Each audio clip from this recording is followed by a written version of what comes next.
Friends, तो क्या आप भी फ्रीलांसिंग करना चाहते हो और क्यों करना चाहते हो? क्योंकि आपको पैसे कमाने हैं। और पैसे कमा के क्या करोगे? आपका मन है मुझे एक आईफोन खरीदना है और आपने 1 लाख रुपीज़ अर्न भी कर लिए फ्रीलांसिंग से। और आप क्या करोगे? आपने उन पैसों को निकाला और जाकर एक शॉप से आईफोन बाय कर लिया। लेकिन उसके बाद आपकी जॉब नहीं लगी तो आप क्या करोगे? आपके पास पैसे नहीं बचे। लेकिन अगर यहीं पर हम जो हमारे पास पैसे आए हैं 1 लाख रुपीज़, अगर फ्रीलांसिंग करा है उसके बाद हमारे पास पैसे अर्न हुए हैं और अगर हम जाके फ़ोन खरीदते हैं, उनका फ़ोन खरीदने की जगह उन्हें हम सही जगह पर इन्वेस्ट कर देते हैं और अगले साल आपको आईफोन तो उसी रेट पे मिल जाएगा जिस पे आप आज खरीदने वाले थे, और सस्ता भी मिल जाएगा क्योंकि प्राइस हमेशा डाउन हो ही जाते हैं। लेकिन जो आप पैसे इन्वेस्ट करोगे उनसे 1 ईयर बाद आप आईफोन भी ले लोगे और फिर भी आपके पास इतने पैसे बच जाएंगे कि हो सकता है आप 2 आईफोन ले सको। तो आज की वीडियो के अंदर हम यही जानने वाले हैं कि अगर आपने स्टॉक मार्केट के अंदर एंट्री कर लिया है पैसे इन्वेस्ट करने के लिए, तो जो सबसे फर्स्ट क्वेश्चन हमारे माइंड में आता है क्या आता है कि हमें अपना फर्स्ट शेयर कैसे पिक करना चाहिए, उसमें क्या क्या देखना चाहिए। तो इस वीडियो में हम यही जानेंगे कि अपने फर्स्ट शेयर को कैसे पिक करें। तो चलिए स्टार्ट करते हैं आज का वीडियो।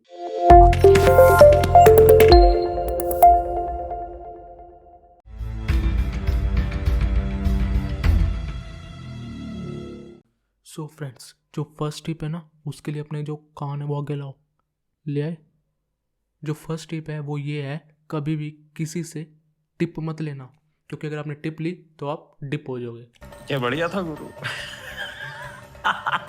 सो फ्रेंड्स, हमें शेयर को पिक करने के लिए जो पॉइंट्स हैं, मेन पॉइंट्स, कि हमें उसके अंदर क्या क्या देखना है, उसके बारे में क्या क्या जानना है, उसके अंदर हमारा जो फर्स्ट पॉइंट आता है वो आता है कंपनी का ट्रैक रिकॉर्ड चेक करना। मीन्स अगर आपने कोई भी कंपनी सेलेक्ट करी है उसका ट्रैक रिकॉर्ड चेक करो कि रिसेंटली ईयर्स में उसका जो ग्रोथ है वो अप जा रही है ऐसे या डाउन जा रही है। मीन्स उसकी जो सेल्स है, रेवेन्यू है, जो प्रॉफिट है, एबिटडा है, means earning before income tax और अर्निंग आफ्टर टैक्स, वो इंक्रीज हो रहा है या डिक्रीज हो रहा है। तो आपको पहले कंपनी का ट्रैक रिकॉर्ड चेक करना पड़ेगा। और कंपनी कौन सी चूज़ करनी है वो आप अपनी डेली लाइफ में जो आप प्रोडक्ट्स यूज़ करते हो जिनको आपको पसंद है, लाइक अगर आप डव शैम्पू यूज़ करते हो तो उसके लिए HUL पे जा सकते हो आप।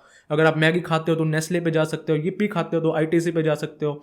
यहाँ से आपको कंपनीज के नेम तो पता चल गए, लेकिन उसके बाद क्या उनकी ग्रोथ के बारे में रिसर्च करनी है कि वो कंपनी इन्वेस्ट करने लायक है या नहीं।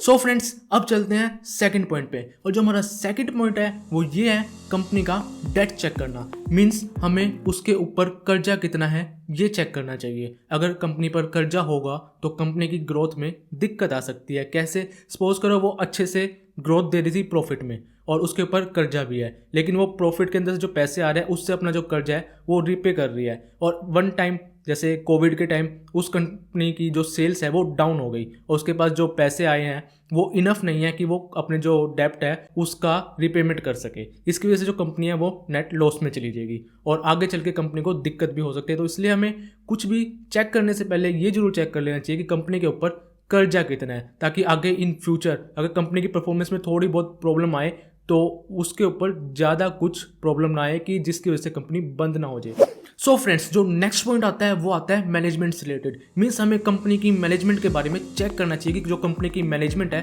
वो कैसी है। मीन्स जो कंपनी के अंदर अगर कोई फ्रॉड हो रहा है, कोई स्कैम हो रहा है, कहीं वो मैनेजमेंट की वजह से तो नहीं हो रहा, या कंपनी के अंदर कुछ डी ग्रोथ आ रही है कि मैनेजमेंट उसकी खराब है और वो ऑब्स्टेकल्स मीन्स कुछ भी प्रॉब्लम सारी उसको हैंडल नहीं कर सकती, हमेशा उस पर कोर्ट केसेस हो रहे हैं, कंपनी के बारे में बार बार कुछ एलिगेशंस लग रही है कंपनी के ऊपर कि कंपनी ने ये फ्रॉड किया, ये स्कैम किया। तो ऐसी कंपनी से आपको दूर रहना है जिसकी जो मैनेजमेंट है उसके ऊपर कोई आरोप लगता है या कंपनी के ऊपर कोई आरोप लगता है। और इसके लिए आप क्या कर सकते हैं, आप गूगल पे जाकर आपको जो भी कंपनी पसंद आई है उसके आगे लिख दो, सपोज आपको पसंद आई है ITC स्कैम, या फिर yes bank. Means yes bank में तो स्कैम ऑलरेडी हो चुका है, उसका जो मैनेजमेंट था वो बेकार था। अगर आप येस बैंक लिखोगे तो सीधा सीधा आपको पता चल जाएगा उसके अंदर क्या क्या स्कैम हुए हैं, क्या क्या फ्रॉड हुआ, जिसकी वजह से उसकी जो ग्रोथ है वो एकदम अप जाके सीधा डाउन आ गई, जिसकी वजह से काफ़ी लोगों के पैसे डूब गए।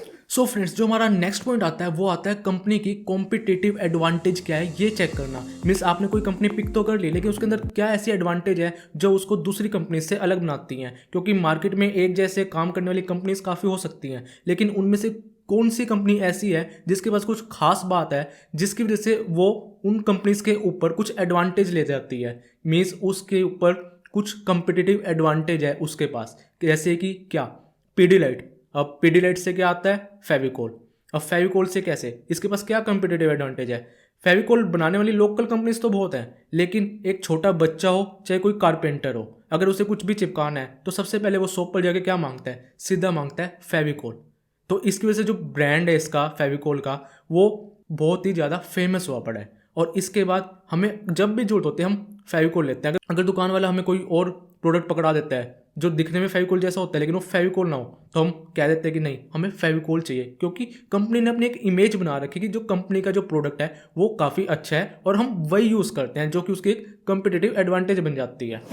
सो फ्रेंड्स, जो नेक्स्ट पॉइंट आता है वो आता है आरओई चेक करना। मीन जो कंपनी ने इक्विटी के अंदर जो पैसे ले रखे हैं शेयर होल्डर्स से, उसके ऊपर वो कितना रिटर्न दे रही है। Means ROE, return on equity. Suppose करो उसने 100 रुपीज़ लिए थे शेयर होल्डर से और उसके ऊपर वो 20% का रिटर्न दे रही है एनुअली। मीन्स उसने 100 रुपये लिए हुए हैं तो 20% वो कंपनी कमा रही है उन पैसों के ऊपर। लेकिन इसका मतलब ये नहीं है कि आपने अगर 100 रुपये आज इन्वेस्ट करे तो अगले साल आपको उस 100 रुपये पे 20% का रिटर्न मिलेगा। नहीं, आपका जो शेयर का जो प्राइस है वो जिस रिटर्न में जो ग्रोथ देगा वो टोटली मार्केट के सेंटिमेंट्स पे डिपेंड करेगा कि जो मार्केट के अंदर जो शेयर की फ्लक्चुएशन हो रही है वो किस तौर पे हो रही है, कितने बाय कितने सेल हो रहे हैं, उसकी वजह से जो शेयर का प्राइस है उस पर क्या इफेक्ट आ रहा है। लेकिन जो लॉन्ग रन में आप चेक करोगे तो आपकी जो ग्रोथ होगी आपके पैसे की, वो कंपनी की ग्रोथ से ऑलमोस्ट मैच कर जाएगी। मीन्स उस कंपनी ने जितना रिटर्न ऑन इक्विटी दिया होगा उतना आपको CAGR वहाँ पे मिल जाता है।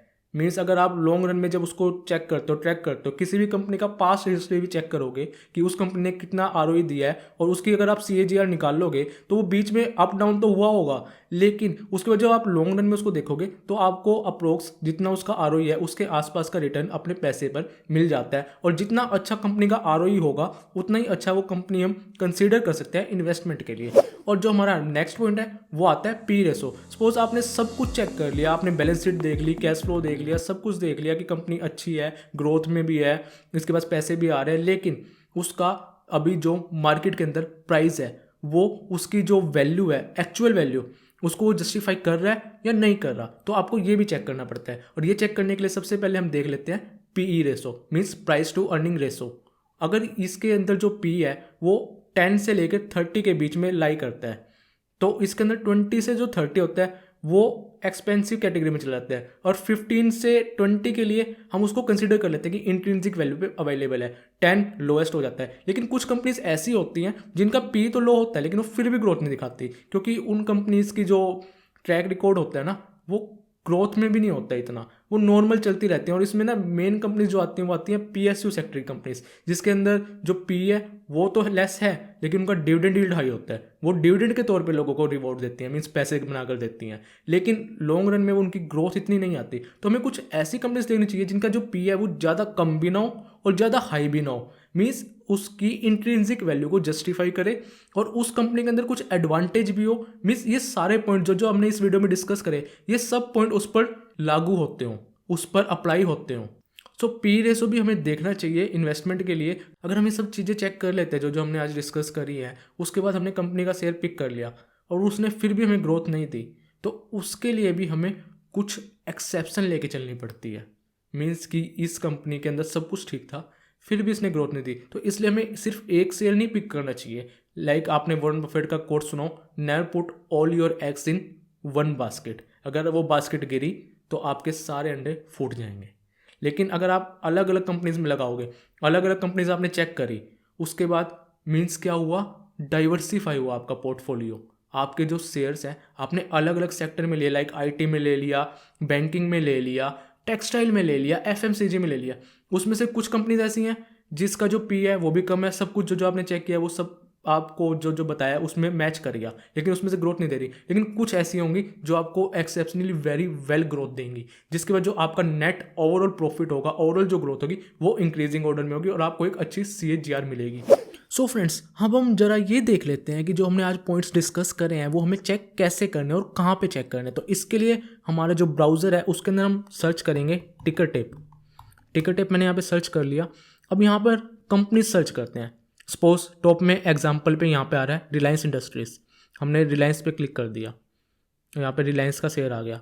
अब यहाँ पे देखो ये दिखा रहा है ROE versus FD rate means अगर आपने FD करवाई है और ROE है इसकी जो ये उसकी ROE FD रेट से तो अच्छी है। मीन्स जो इक्विटी के ऊपर जो रिटर्न दे रही है कंपनी वो FD के जो रेट हैं जो परसेंटेज होती है FD पे रिटर्न मिलता है उससे अच्छे मिल रहे हैं। लेकिन जो इसकी इंट्रिंसिक वैल्यू है वो अभी जस्टिफाई नहीं कर रही इसकी एक्चुअल वैल्यू को। मीन्स अभी ये शेयर एक्सपेंसिव है। तो यहाँ से तो हमें इसकी इंट्रिंसिक वैल्यू और ROE पता चलेगी। इसके जो डिविडेंड है वो भी कम दिखा रहा है और कंपनीज के अकॉर्डिंग।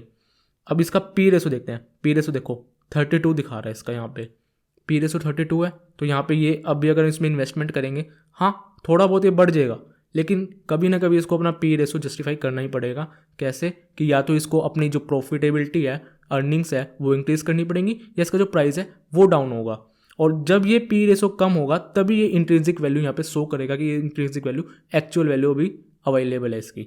अगर हमें इसकी बैलेंस शीट चेक करनी है, हमें इसकी ग्रोथ चेक करनी है रिसेंटली इसमें, तो हम नीचे आके फाइनेंशियल ट्रेंड देख सकते हैं। यहाँ पे फाइनेंशियल स्टेटमेंट पे चले गए हम, यहाँ पे हम इसका ये देख सकते हैं इसका रिवेन्यू ईयर ऑन ईयर बढ़ रहा है या डिक्रीज हो रहा है। जैसे कि यहाँ पे देखो 2018 में इतना था, 2019 में इंक्रीज़ हुआ, 2020 में इंक्रीज़ हुआ, फिर 2021 में डिक्रीज़ हो गया। ये टेम्प्रेरी डिक्रीज़ आया है या परमानेंट डिक्रीज़ आया है वो अभी 2022 का जब आ जाएगा वो पता चल जाएगा, या उसके आगे हम चेक करेंगे तो पता चल जाएगा। हो सकता है एक कोरोना की वजह से डिक्रीज़ आया है। लेकिन अगर इसकी यहाँ पे नेट इनकम देखते हैं ना, ये देखो यहाँ पे 36, 39, 39, यहाँ पे 49। ओवरऑल रिवेन्यू तो कम हुआ लेकिन जो इसका प्रॉफिट है वो इंक्रीज़ हुआ है। मीन्स कंपनी ग्रोथ तो दे रही है लेकिन इसका रिवेन्यू कम होने की वजह से इसकी जो प्रॉफिटेबिलिटी है उस पर इफेक्ट नहीं आया, उल्टा इंक्रीज़ हुई। क्यों? क्योंकि इसका जो एक्सपेंस है ना वो डिक्रीज़ हो गया होगा। तो इसका हम बैलेंस शीट देखें एक बार, तो बैलेंस शीट के अंदर एसेट्स आ गए। मीन्स कंपनी के पास जो अभी है एसेट्स, प्रॉपर्टी, मशीन्स, कुछ भी, वो कितनी है। इसकी एसेट्स भी इंक्रीजिंग ऑर्डर में है और इसकी लाइबिलिटीज़, कर्जा, इसके ऊपर कर्जा है रिलायंस पे, आप जानते होंगे। तो इसका कर्जा भी कितना है, पहले इतना था, फिर इतना, फिर इतना, फिर अब कम हो गया। मीन्स पहले के अकॉर्डिंग अपना जो कर्जा इसने वो कम करा है। अब हम कोई और कंपनी देखते हैं। कोई और कंपनी जैसे हम नेस्ले देख लेते हैं। अब नेस्ले देखा, इसकी भी इंट्रिंसिक वैल्यू जस्टिफाई नहीं हो रही। ROE इसका अच्छा है, डिविडेंड भी इसका अच्छा नहीं है। पी रेशो देखो एक्सपेंसिव, ओवर वैल्यूड है, और डिविडेंड भी इसका 1% दिखा रखा है इन्होंने, जो कि एज़ कम्पेयर टू अदर्स ठीक है, लेकिन यहाँ पे ये ठीक नहीं दिखा रहा। और यहाँ पे सेक्टर का पी मीन्स जो ये नेस्ले कंपनी है ना ये FMCG के अंदर आती है, फास्ट मूविंग कंज्यूमर गुड्स। उसके अकॉर्डिंग जितनी भी कंपनीज है ना ओवरऑल जो सेक्टर है उसका 45 पी है, लेकिन इस कंपनी का पी है 84। और इसकी अगर हम ग्रोथ चेक करेंगे तो देखो इसका जो रिवेन्यू है वो भी इंक्रीज़ हो रहा है, प्रॉफिट इंक्रीज़ हो रहा है। मीन्स इंक्रीजिंग ऑर्डर में है, इन्वेस्टमेंट के लिए अच्छी है। अगर हमें मौका मिलता है, कंपनी के अंदर कुछ डाउनफॉल आता है तो हम इंट्रिंसिक वैल्यू पे अगर ये मिल जाती है तो हम इसके अंदर इन्वेस्ट कर सकते हैं। और इसके बाद अगर हम कोई और कंपनी देखते हैं, जैसे आपने कोयल इंडिया सुना हो, गवर्नमेंट कंपनी है ये, अब देखते हैं। देखो इसके अंदर इंट्रिंसिक वैल्यू भी अच्छी दिखा रहा है, ROE भी अच्छी दिखा रहा है, डिविडेंड भी अच्छा दिखा रहा है, एंट्री पॉइंट भी है, सब कुछ है। और इसका शेयर प्राइस अगर हम मैक्सिमम चेक करेंगे ना, देखना डिक्रीजिंग ऑर्डर में है। ये एक्सेप्शन वाला केस आ गया। कैसे आया कि जो हमने इसके अंदर सब कुछ चेक तो कर लिया, सब कुछ अच्छा है, लेकिन जो कंपनी है ना वो ओवरऑल जो ग्रोथ है वो दे ही नहीं रही। इसका डिविडेंड भी अच्छा है, कितना 9.98। मीन्स आपने 160 अगर आज इन्वेस्ट करें ना तो 1 ईयर के अंदर आपको 9.98 रिटर्न तो मिल जाएंगे, लेकिन डिविडेंड के फॉर्म में मिलेंगे। जो आपके जो स्टॉक का जो प्राइस है ना वो एप्रिसिएट नहीं होगा। और ये PSU सेक्टर की कंपनी है, जैसे कि मैंने बोला था PSU सेक्टर के अंदर जो मैक्सिमम कंपनीज है उनका पी रेशो काफ़ी कम रहता है। जैसे कोयल इंडिया देख लिया 7 है। अब यहाँ पे कोई और देख लेते हैं, लाइक SBI, ये भी गवर्नमेंट बैंक है ना, SBI बैंक, ये आ गया। इसके देखो इंट्रिंसिक वैल्यू अच्छी दिखा रहा है लेकिन इसका ROE अच्छा नहीं है, डिविडेंड अच्छा नहीं है। और इसकी अगर ग्रोथ देखें हम, देखो लॉस में था, फिर लॉस में नहीं, प्रॉफिट बहुत कम, प्रॉफिट यहाँ पे भी कम है, फिर एकदम सडनली इतना बढ़ गया, फिर कम आ गया। अगर हम इसका ओवरऑल चेक करें, देखो टोटल रिवेन्यू कंसिस्टेंट है, ज़्यादा कुछ इंक्रीज़ नहीं हुआ, 3 के साथ ही चल रहा है। 3 से 330 हो गया, 368 हो गया, 385 हो गया। और अगर इसका नेट इनकम देखें, प्रॉफिट कितनी है ये इसकी, देखो यहाँ पे लॉस में था, फिर प्रॉफिट में आ गया, फिर प्रॉफिट में, फिर प्रॉफिट में। मीन्स ये स्टेबल नहीं है, मीन्स ये स्टेबल रिटर्न नहीं दे रहा। तो यहाँ पे भी हमें चांस है आगे चल के लॉस भी मिल सकता है प्रॉफिट भी मिल सकता है। और कोई कंपनी, अब मैं देखता हूँ यहाँ पे HUL, चलो HCL टेक देख लेते हैं। यहाँ पे HCL टेक्नोलॉजीज टेक कंपनी है, ROE अच्छा है, FD रेट अच्छा है, डिविडेंड रिटर्न अच्छे हैं, एंट्री पॉइंट है, इंट्रिंसिक वैल्यू नहीं है। क्यों नहीं है? क्योंकि इसका पी रेशो देखो 28 दिखा रखा है। अगर इसका पी रेशो थोड़ा और कम हो जाए ना, इसकी इंट्रिंसिक वैल्यू मिल जाएगी हमें, जिस पर इसको इन्वेस्ट करना हमारे लिए काफ़ी अच्छा हो सकता है, आगे चल के हमें ग्रोथ मिल सकती है। और अगर इसका हम रिटर्न चेक करेंगे यहाँ पे, प्रॉफिट रेवेन्यू इंक्रीजिंग यहाँ पे भी इंक्रीजिंग, लेकिन थोड़ा थोड़ा कम इंक्रीज हो रहा है। अगर हम इसका ओवरऑल देखते हैं फाइनेंशियल स्टेटमेंट, रिवेन्यू 51 से 76, नेट इनकम इंक्रीज हुई है, सब कुछ अच्छा है। और अगर इसके अंदर हम इसकी बैलेंस शीट पे एसेट्स देखेंगे, एसेट्स भी इसके इंक्रीज हुए हैं। और लाइबिलिटी कितनी है? लाइबिलिटी भी इसकी इंक्रीज हुई है, लेकिन यहाँ से इसने यहाँ पे डिक्रीज कर लिया है, तो ये भी एक अच्छा पॉइंट हो सकता है। अगर आपको डेप्ट चेक करना है ना, नेट डेप्ट कितना कंपनी पे, तो उसके लिए हम जा सकते हैं ticker.finology। यहाँ पे गए, यहाँ पे कंपनी सर्च कर लो, रिलायंस, जैसे यहाँ पे दिखा रहा है ना, रिलायंस सर्च किया, इसके ऊपर देखते हैं यहाँ पे डेट, देखो 2,21,698 करोड़, इतना इसके ऊपर डेट है। अगर हम यहाँ पे कोई और कंपनी देखें, नेस्ले, इसके ऊपर 34 करोड़ का डेट है। अगर हम कोई और कंपनी देखें, कौन सी, ITC देख लेते हैं, इसके ऊपर 5 करोड़ का डेट है। कंपनी के ऊपर 5 करोड़ का कर्जा है। 5 करोड़ इतनी बड़ी कंपनी के लिए कोई बड़ी बात नहीं है, हो सकता है ये 1 मिनट में तो चुका दे, लेकिन पता नहीं क्यों नहीं चुका रही। लेकिन इसका डिविडेंड भी अच्छा है, कैश भी है कंपनी के पास, देखो 4,000 करोड़ रुपए कैश पड़ा है बैंक में, फिर भी 5 करोड़ का इन्होंने कर्जा लिया हुआ है, पता नहीं क्यों। अगर हम HCL टेक देखा था ना हमने, HCL टेक्नोलॉजीज देखते हैं, इसके ऊपर भी कर्जा है 225 करोड़ का। और कोई कंपनी, कोई ऐसी कंपनी, पीडीलाइट, जैसे हमने भी करा था, इसके ऊपर भी कर्जा है 55 करोड़ का। लेकिन इनकी जो वैल्यू है ना, उनके अकॉर्डिंग ये कर्जा कुछ छोटी है, लेकिन रिलायंस के ऊपर काफ़ी बड़ा कर्जा है। अगर कुछ दिक्कत आती है तो रिलायंस की जो कर्जा है उसकी वजह से उसको काफ़ी प्रॉब्लम हो सकती है, लेकिन इनको कुछ ज़्यादा फर्क नहीं पड़ेगा। देखो इनके पास इतना कैश पड़ा है, अपना कर्जा कभी भी दे सकती हैं। अब इनकी जो पी है ना, देखो रिलायंस कह रहा हूँ, पीडीलाइट, इसका जो पी है वो 102 दिखा रहा है, मीन्स पी बढ़ने के बाद भी ओवर वैल्यूड ये होता जा रहा है। और ये लोगों की वजह से हो रहा है कि उन्हें कोई भी वीडियो देखी, कोई भी कुछ भी रिसर्च नहीं करी और देखा कि हाँ इसका रेट बढ़ रहा है, सब बाय करने चले जाते हैं। ऐसे ऐसे करते करते इसकी डिमांड बढ़ जाती है, लेकिन ये जो अपनी स्टेबल जो वैल्यू है इसकी, उस पर नहीं रह पाता। इसकी वजह से इसका जो पी है वो इंक्रीज़ हो जाता है और ये जस्टिफाई नहीं कर सकता इनकी इंट्रिंसिक वैल्यू। यहाँ पर ये हमें रिस्की मिल जाता है, मीन्स यहाँ पे बाय करना रिस्की होता है।